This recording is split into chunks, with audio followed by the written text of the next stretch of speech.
ప్రభుత్వం ప్రతిష్టాత్మకంగా నల్గొండ జిల్లా దామరచ్చ మండలం వీర్లపాలెం వద్ద నిర్మిస్తున్న యాదాద్రి థర్మల్ పవర్ ప్రాజెక్టులోని యూనిట్ 1లో సోమవారం తెల్లవారుజామున జరిగిన అగ్ని ప్రమాదం జరిగింది.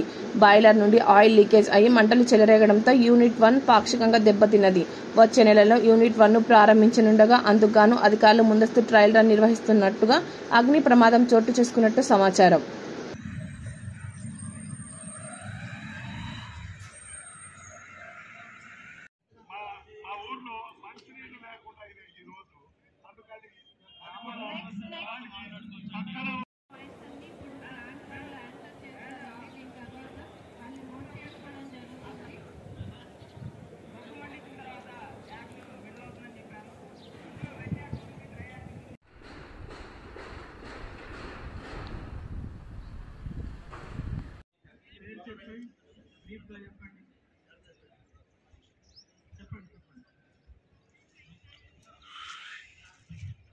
ఈ సభకు నమస్కారం.